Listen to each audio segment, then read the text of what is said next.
Oui, je pense qu'on est chanceux d'un côté de les avoir parce que je pense que c'est une super plateforme aussi pour partager en fait, avec les fans, les personnes qui nous suivent tout au long de l'année, autour du globe.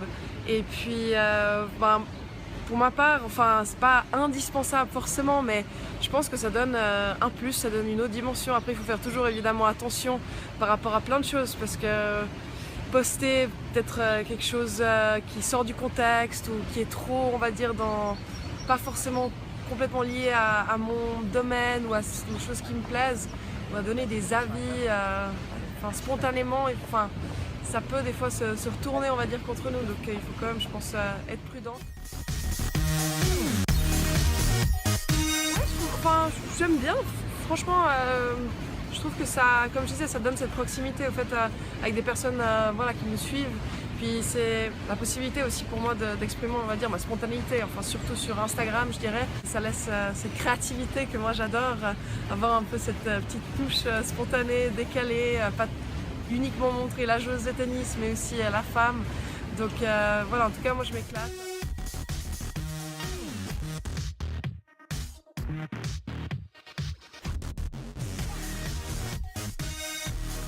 Globalement, j'aime bien. J'y passe pas toute ma journée, mais en tout cas, je prends des fois 10-15 minutes un peu pour regarder ce qui se passe sur les réseaux. Et puis après, je sors de l'application et puis je fais autre chose.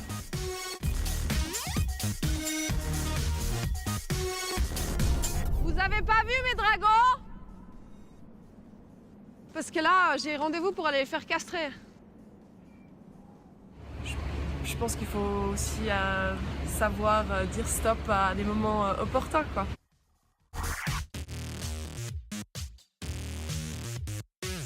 C'est pas vrai, je laisse mon attel allumé juste pour la musique. Parce que je rentre toujours avec la musique sur le terrain.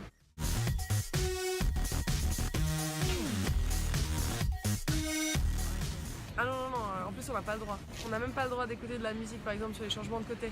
Donc, ou si l'autre prend un tournant médical, c'est vraiment Natal, on n'a pas le droit.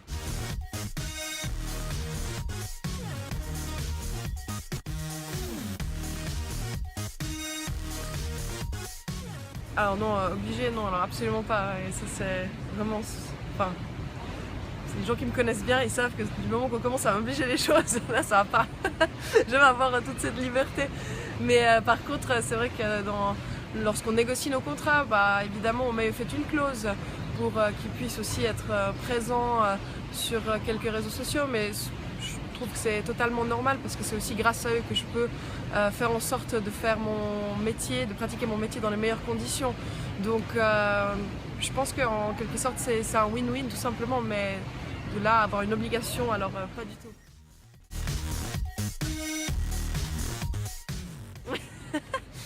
J'ai téléchargé l'application, j'ai essayé de comprendre Snapchat, j'ai encore rien compris. Donc ce sera le but, on va dire, du prochain mois, c'est d'essayer peut-être de comprendre. Mais du moment que si ça me botte pas, je vais arrêter. Autrement, lequel est-ce que je préfère? Je pense celui qui me correspond le plus, je dirais que c'est plutôt Instagram. Pour le simple fait que je peux vraiment avoir cette spontanéité, aussi avec les stories qu'on peut créer. Mais Twitter, j'aime vraiment beaucoup, parce que si je cherche une information, tout au long de l'année, je vais directement aller sur Twitter parce que je sais que l'information là-bas, elle va très très vite, que ce soit pour moi tout ce qui est lié au tennis ou sinon les news dans le monde. Ça dépend qui je suis, on va dire, que ce soit comme journal ou comme personnalité. Sur Twitter, je peux avoir les informations très vite. Donc ça, c'est quelque chose que j'apprécie énormément. Et puis Facebook, on va dire, c'est plus global pour tous les pages. Mais ça donne aussi la possibilité d'avoir des liens avec d'autres sportifs.